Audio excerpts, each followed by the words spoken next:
वकील के पीछे बहुत खर्च होता है। और सबसे बड़ा, मैं शेखुपुरा में आज पहली दफ़ा कहने लगा हूँ, वकील मुजाहिद भी है जो किसी को हक दिलाने के लिए अपनी जान दे देता है। आप समझा करें, जब आप कोट पहन के घर से निकलते हैं ना तो आप निशाने पे होते हैं, आप गाजी हैं। जब आप अदालत से केस जीत के घर वापस जाते हैं ना जिंदा, तो आप गाजी हैं। अगर ज़ख्मी हों, आप किसी की निशाने पे होते हैं ना। दुश्मन तो नहीं चाहता दूसरा कि मैं केस हारूं। तो आप कभी भी दिल में ना सोचना कि वकालत शोबा कोई आम। मैं ये लोगों को कहता हूँ, ये वकील हजरात ही तो पाकिस्तान में हैं जो अपना हक लेना भी जानते हैं, गरीब को हक दिलाना भी जानते हैं।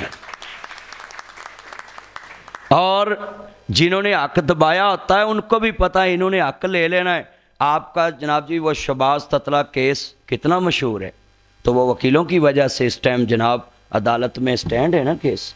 तो आप अपनी कम्युनिटी के लिए खड़े होते हैं। मैं यहाँ एक रिक्वेस्ट करूँगा, आप वकील ही रहें, अपनी ताकत वकला के नाम से ही रखें। ये दाएं बाएं जो आप झोंक मारते हैं ना, उन्हें तुहाडा डंग कढ़ दिता है। कम्युनिटी रहें। मौलवी क्यों आज फसे ने? अद्धिया ने उन्होंने नाम ते पैसे खा ले, उन्होंने इस महीने बंद हो गए। ये मेरी बात है, मैं बड़ी पॉइंट से बातें करता हूँ और ਉਹਦੇ 'ਚ लोगों को पता लग जाता मौलवी साहब की गल कह रहे हैं।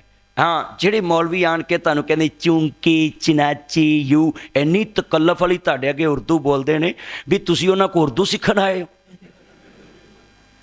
अपने सामीन को कुछ देना चाहिए नेचर में।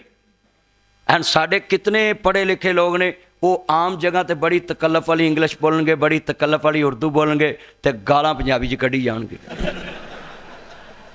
शेम फॉर यू, ऐसे लोगों के लिए अपनी मादरी ज़बान गाली के लिए रखी है आपने। हाँ, हजूर ने फरमाया कि मेरी उम्मत का बेहतरीन मुबल्लग वो है जो अपनी कौम को उनकी ज़बान में दीन समझाए। अब हमने ये ज़बानें रख ली है स्टेटस के लिए और अपनी मादरी ज़बान रख ली है जनाब, उसको गाली दे ली, इसको गाली। ये अब मेरी बेटियां बैठी हैं, इनको भी मैं समझाने लगा हूँ। ये जितनी लड़कियां हैं ना, सारा दिन उर्दू में बातें करती हैं, जो लड़ती हो तो भी पंजाबी च गालां कढ़दियां।